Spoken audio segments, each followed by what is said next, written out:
All right, sweet. How you doing, everyone? I hope you're having a wonderful week. We are doing Facebook Live. We're going to be talking about perseverance, powering through some challenges, and ultimately accomplishing some pretty big stuff, and how to do that as it relates to apartment investing. If you got any questions, then feel free to reply below, and we will address those questions either on this episode or on a future episode.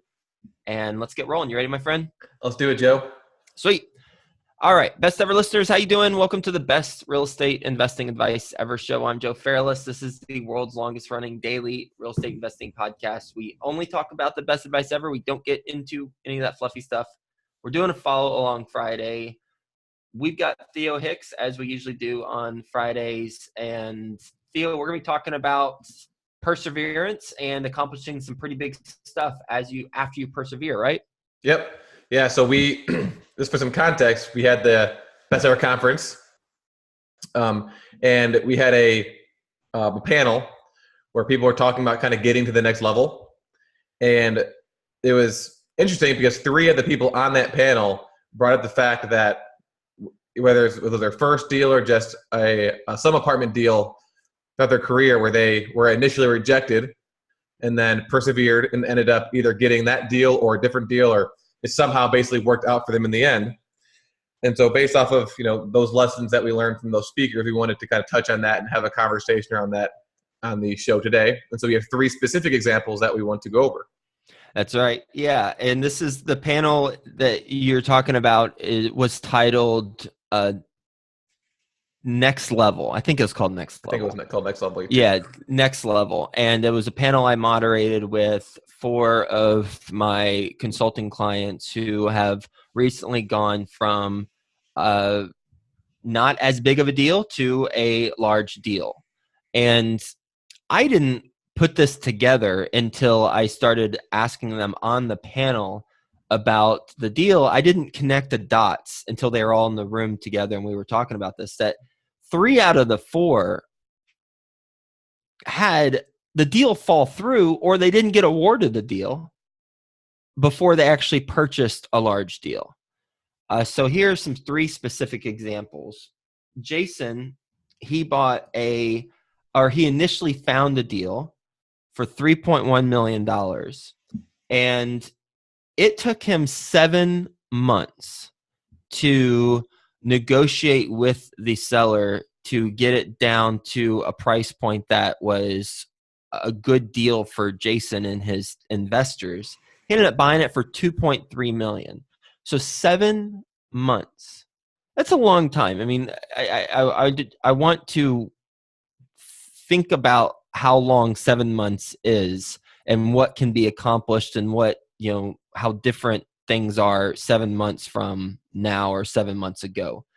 Do a daily journal and you really realize that. I looked back 7 months. So it took him 7 months to negotiate this deal. The second example is Pancham. Him and his business partner, Rajan, they had a 78 unit that fell through. Didn't work out. They had put a lot of time, a lot of effort in this deal, and it would have been their first syndication. Didn't happen. Shortly thereafter, they then found a 44 unit and they closed on that deal, raised about $800,000 and made it happen. So for them, they didn't get the first deal and then they ended up getting the second. And then the third example is Andrew. He bought a 190 plus unit apartment community, and he initially wasn't awarded that 190 plus unit apartment community. Another buyer was awarded it, but then that buyer didn't pan out for whatever reason. I believe it was a 1031 buyer that didn't end up working out. And then Andrew got second place initially. And then once the initial buyer didn't work out, he was then awarded the deal. So, perseverance, number one, but number two is it goes a little bit deeper than that. And that is thinking about the end and how we approach the end, how we treat others at the end of something. And instead of thinking about it as something is complete, think about it as something that I'm going to build on to do bigger and better things. And I think that's the key. And it reminds me of a passage from a book. And the book is by Robert Greene. He's one of my favorite authors. Theo, you know, he's one of my favorite authors. I talk about all the time. And the book is 48 Laws of Power. And before I read that, what are your thoughts on what I just said, Theo, while you're gulping down some coffee right now? Yeah, I totally agree. It's because if you don't keep where you want to go in mind and what you're trying to accomplish in mind, it actually kind of reminds me of two things that were actually said at the conference. One was when Terrell Fletcher was talking about how champions love the process as much as they love the outcome. And then two was when Spartan Investing, Scott Lewis said, prepared to get punched in the face. And so obviously all three of these situations, they probably went in with the expectations of it being not necessarily completely smooth and easy, but Jason didn't expect to spend 7 months probably negotiating that deal. But when he got punched in the face, he was able to because he loved the process or because he kept that end goal in mind, for whatever reason it was, he was able to continue on. And so when Scott said that, obviously it's everyone knows that things usually don't go according to plan, but it's how you react when things don't go according to plan is kind of what separates the winner from the loser, so to speak. And it sounds like in all three of these situations, when they got punched in the face, they took the correct steps to make sure that they either didn't get punched in the face again, or they fixed up their wounds and got back in the ring and kind of continued going until they won the fight. So I definitely agree with everything you're saying, and I'm interested to hear what quote you've got from 48 Laws of Power, because there's the majority of that book can apply to so many different life situations. So I'm kind of looking forward to hearing what you're going to pull up. Yeah, and it's almost I'll read the passage here in a second. It's almost, when we get punched in the face, it's almost saying, "Thank you, sir, may I have another," because it's the mindset that what is taking place right now is not the end, and I want to make sure that I'm connecting. And obviously, if someone keeps punching your face, you punch them back, and or you figure out another solution or approach. So perhaps that analogy is not most appropriate, but it's important to build relationships with people even after you get disappointed by them. And perhaps it's not a friendly, let's go have drinks relationship, but just leaving it so that you are on higher ground, or you are on high ground. That way you can continue to build on your experiences, because ultimately we're all going to come across challenges. We're all going to come across things that we don't like. We're all going to get screwed over by someone at some point in time, or multiple times. So really it's about, how do we approach that? And are we continuing to take the high ground and creating empowering meanings from that?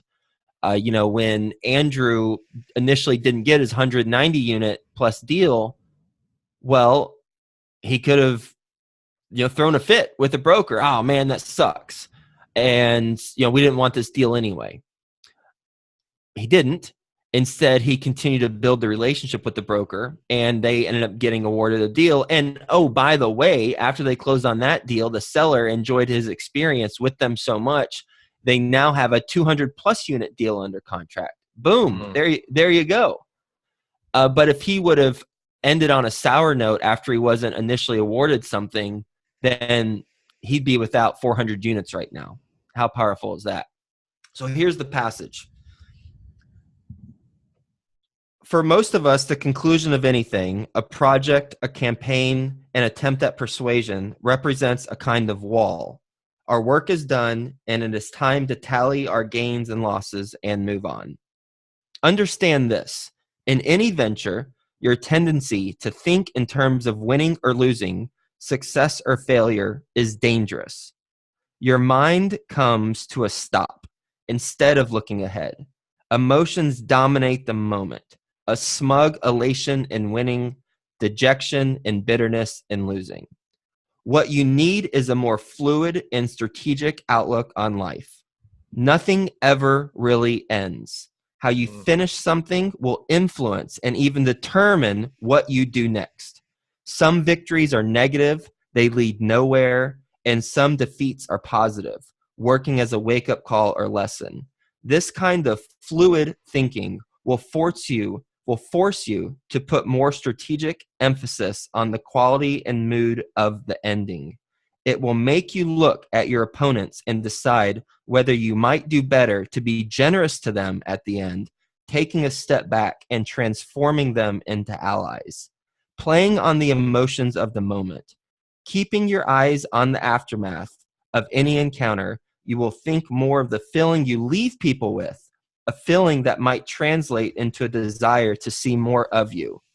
By understanding that any victory or defeat is temporary and that what matters is what you do with them, you will find it easier to keep yourself balanced during the thousands of battles that life entails. The only real ending is death. Everything else is a transition. Yeah, the ending's really good ending to that quote too. Dude, this guy's money. Robert Greene, 48 Laws of Power. It's a must read. 33 Strategies of War. I'm reading that right now. But everything's a transition, except death, which, well, depending on what your belief system is, certainly that could be a transition too. But we'll just talk about as our time on Earth. How about that? Anything as we're on Earth is a transition, and it's important to approach accordingly. Nothing's an end. So, have empowering meanings through that. Yeah, that really reminds me of, and I know I've talked about this before on the podcast, but again, it's such a great point that I have to keep bringing it up. It's Scott Adams, the Dilbert cartoonist, brings up the kind of the difference between setting goals or goal thinking versus systems thinking. Yep. And obviously, he's not saying, dude, don't set goals and just live in the moment and do whatever. He's saying that when you are trying to accomplish a task, your goal your goal should be to have systems that you can use indefinitely throughout your life, as opposed to doing whatever you need to do to accomplish some goal and then not having the skills to be able to accomplish it again. So an example, we talked about a couple of weeks ago about hiring a mentor. So if you're going to hire a mentor that is going to do everything for you, and your goal is to make $1 million in real estate, maybe him doing everything for you will have you reach that goal of $1 million. But once you reach that $1 million, you're not going to have the skill sets required to replicate that, or to maintain that, or do it again if it happens to go away. Whereas if you do it yourself, and it may take a little bit longer, it may be a little bit harder, you may have a lot more setbacks along the way, but once you actually get to the $1 million, you have the skills, the knowledge, expertise to be a millionaire, and you'll have a better chance of maintaining it and replicating it. They always, like the cliche is that the first $1 million is the hardest, but like once you get to $1 million, even if you lose all of it, like what to do again, unless you set a goal and did whatever you needed to do to get to it, and didn't actually learn the things yourself. And so that's kind of how I think of the goals versus system thinking in my head. Obviously, you need to set goals. Obviously, you need to strive towards something, but the success of that goal cannot be based solely on the outcome, because technically that's not going to be the best for you in the long term.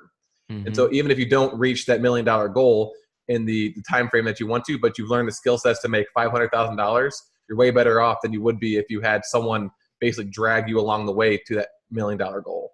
So an action step would be, when we create goals, to list out next to them the skills we'll acquire along the way, regardless of if we achieve that goal. That way we are building on something, and we're treating things as transitions, not, start and stop. Mm-hmm. And you can do that before you set the goal, but you can also do it after you've reached it or failed to reach that goal. Look back and see, hey, what skill sets? Yeah. Because as he said, some defeats are obviously, legitimate defeats that you need to be like, all right, I messed up.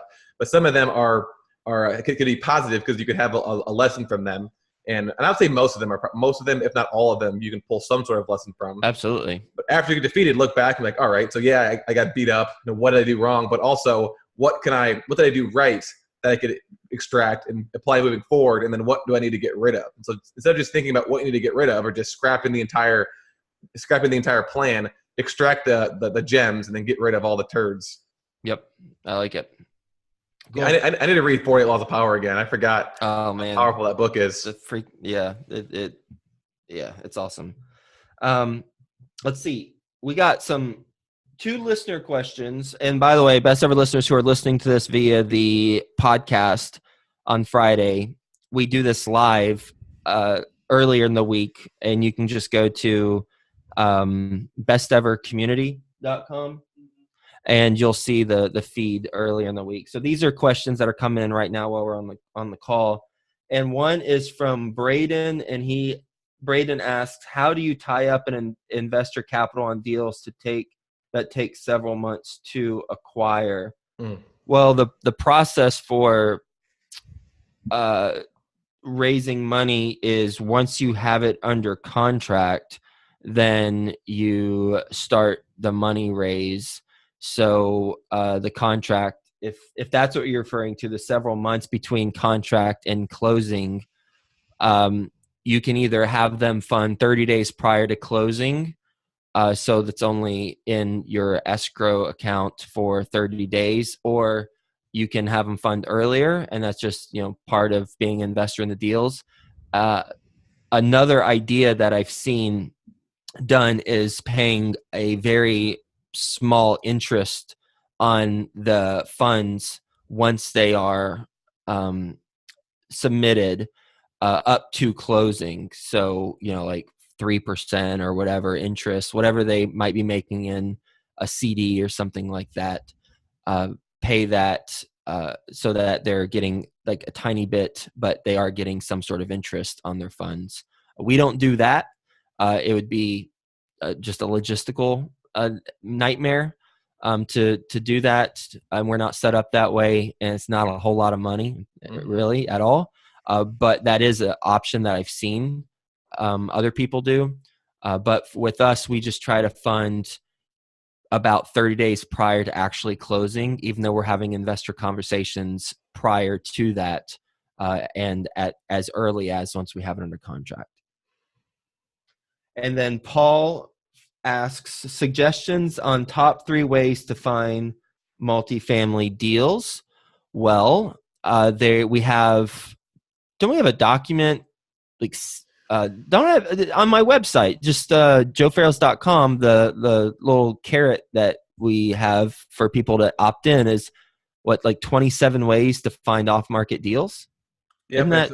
If you go to joefairless.com, the first thing you'll see is enter your email address to get access to 24 proven ways to find off-market deals.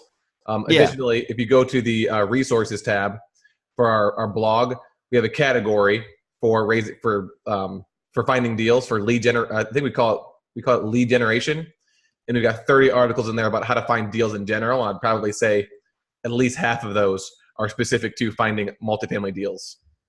Cool. So go to those resources, and Paul, if you still have questions about that after you check out all that stuff, then let us know, and we'll be happy to address some specific questions after that.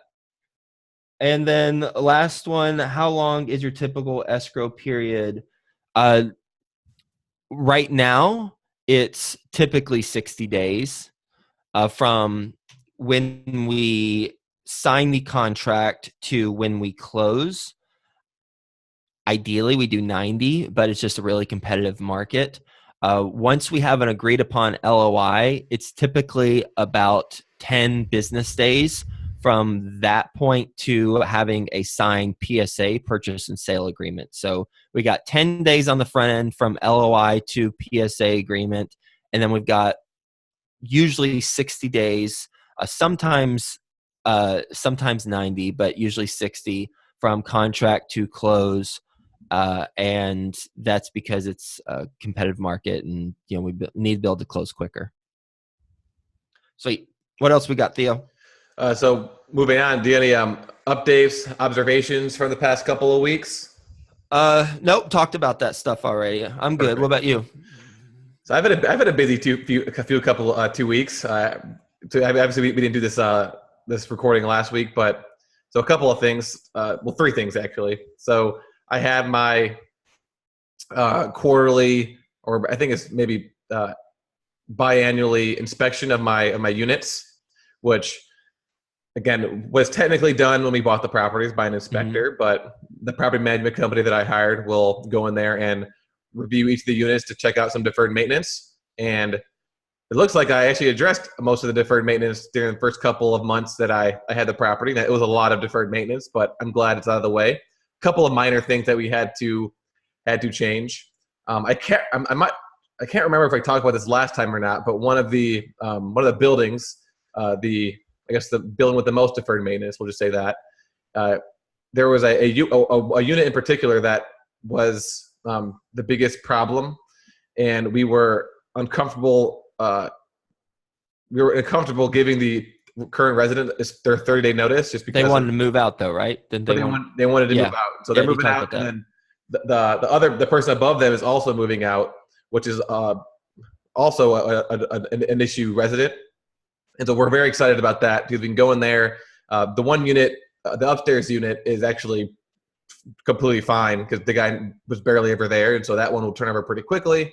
And the other one we're going to turn over and increase the rents by almost $100. So we're excited about that. And once we actually implement that rent raise on those units, as well as all the other ones, I will definitely let all the best of our listeners know how that went, because as we just talked about earlier, not everything goes according to plan. So I'm sure something will come up, but we'll figure it out. Secondly, we are sending out a direct mailer to all of the 4 to 19 unit buildings in 3 specific Cincinnati neighborhoods. Okay. And so we're the letters are ready, and we're sending them out probably this week, early next week. And so obviously I'll let everyone know how the results are, but just to let everyone know what I actually did, I partnered with an agent who did it for me, basically, so for free. And well, technically for free, but obviously she'll get a commission if we end up getting a deal. And in the mailer, I can't remember exactly what it said, but I mentioned that I was an active investor, that I already owned properties in that area, and I was looking to acquire more. And if they were interested, let me know. If not, is it okay if I reach out again in, I think I said 3 months or 6 months? Mm-hmm. And again, I kind of just wanted to get a mailing campaign out there so I could see what the response was, so I could make some changes and kind of A/B test and see what works and what doesn't work. What I'm very curious about is see how it's going to work coming from a real estate agent, just because she's using her branding on there.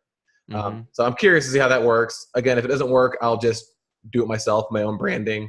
I put a picture of myself on there and a picture of my wife on there too, so maybe that'll attract some people, and so we'll see what happens. But I'm looking forward to it. You and Marcella are pictured on the direct mail piece, but it's coming from an agent. It just has the it's on behalf of the agent, so she's not saying that she's buying it. She's like, these are the investors I'm representing, and at the bottom it's our picture. So okay, all right. Color picture. Color picture. Wow, did you sign it? We did not sign it. No. Okay. Cool. Yeah, I'm interested to hear how this goes. When do they get sent out?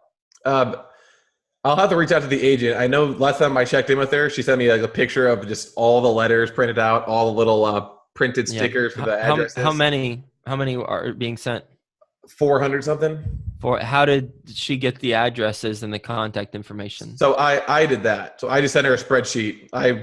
So this is very Cincinnati specific. I'm not sure if this is how it works everywhere, but if you call into the county auditor, they'll give you like a 3-week username and passcode to the back end of their system, and you can download all the tax information on all the properties, or all the sales information, all the delinquent tax information.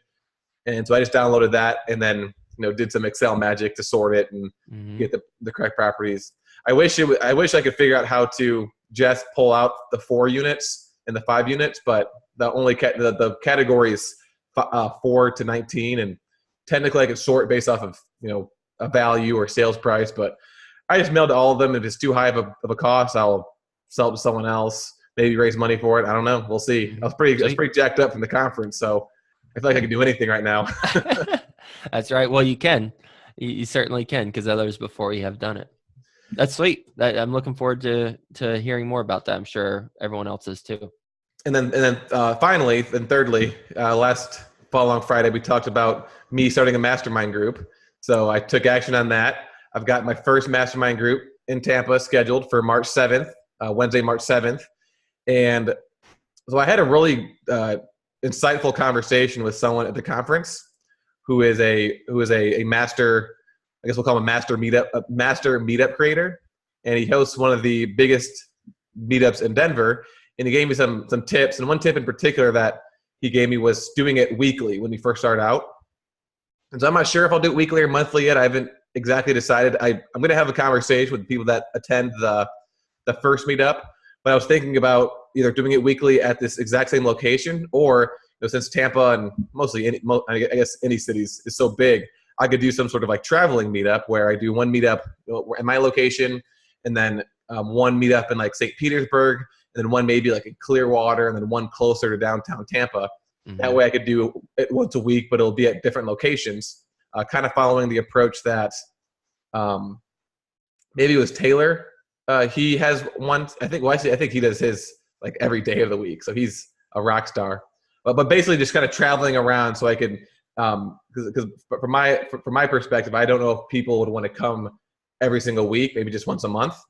So that way it'll technically be once a month in the different locations, but for me, it'll be once a week. So one thing you'll want super clear in your own head is why you're doing this, because when you start increasing the frequency to that degree, you can get burnt out quickly unless you have a very clear reason why you're doing it and the business benefits for doing so. Yeah, right now my business benefit, my outcome is to, 1, make friends, mm-hmm. 2, learn the Tampa Bay market, and 3, form relationships with people in the Tampa Bay market so that I could invest in deals in Tampa eventually. Cool. So those are the outcomes. There you go. That's what I got going on in my business right now. I'm super excited to be taking all this action and have all these things on the horizon, and I can't wait to update everyone on how it goes. And the mystery gentleman who you were referencing in Denver, is that Adam Adams? Adam Adams, the man with 2 first names. Yeah, we want to give him a shout out, give him props, because he's giving you some good tips. So great stuff, and yeah, interested to hear how that goes. Awesome.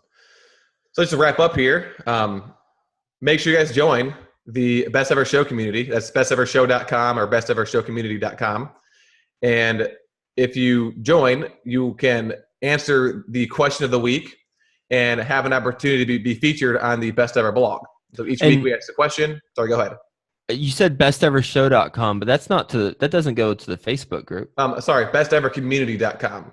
Got it. Or bestevershowcommunity.com. We've got there you go. Okay. And so again, we post questions on there once a week. And if you answer that question, we'll feature you, or you have the opportunity to be featured in a weekly blog. This week's question is a fun one. Tell us about your best and or worst real estate story. So I can't wait to go on there and talk about my favorite flooding story, or my favorite waterfall story of my first duplex. I love telling that story.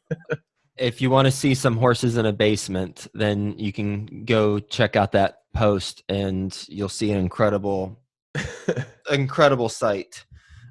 Someone was literally keeping horses in a basement. Jeez. Yeah. Let's see.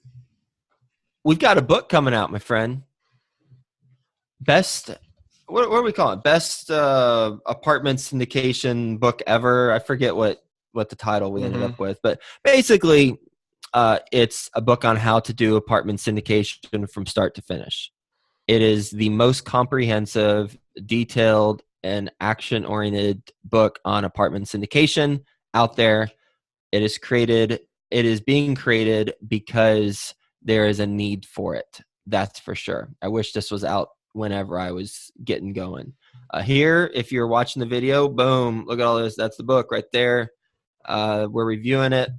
And if you want to be the first to know when it is published and how to get access to it, then what is that website? bestevernewsletter.com. bestevernewsletter.com. Yep, bestevernewsletter.com. Make sure you put in your email there, and you will be on the weekly newsletter that we send out, and that will also notify you when the book comes out. So very excited about that, and that's going to be a game changer for a lot of people in a very large way. So I'm looking forward to you and I adding a lot of value to people's lives through the book. Me too. And our final call to action is make sure you subscribe on iTunes and leave a review to the podcast for your opportunity to be the review of the week. This week's review, which is my favorite review, and you'll see why in a second, by William Coleman 202, said the title of the review is such a great resource. And they said, this podcast is great for real life examples of how to be successful in this industry. Joe covers so many different aspects that you can nearly search any topic on real estate and find a great interview with an experienced professional. This podcast links you with so many great resources, such as Joe's books, his conferences, and best of all, the people he interviews. I greatly enjoy the Follow Along Friday. I knew it. I knew they were going to mention you. I was waiting for that. Where you get to know Joe and Theo and learn a bit about how they think and run their business. A must listen. I saw that coming from a mile away. I didn't want to interrupt you though. As soon as he says my favorite, I was like, he's got to mention Theo. I'm sure he mentions Theo. Where is it? When's it coming? Well, thank you. You said Will? Will, yeah. Will, thanks so much for leaving a review. That helps us get high quality guests to elevate everyone who is a part of our community. So please continue, everyone, to leave reviews. We will continue to highlight it, give you 2 thumbs up, and we'll continue to put our best foot forward to give you good info that's actionable.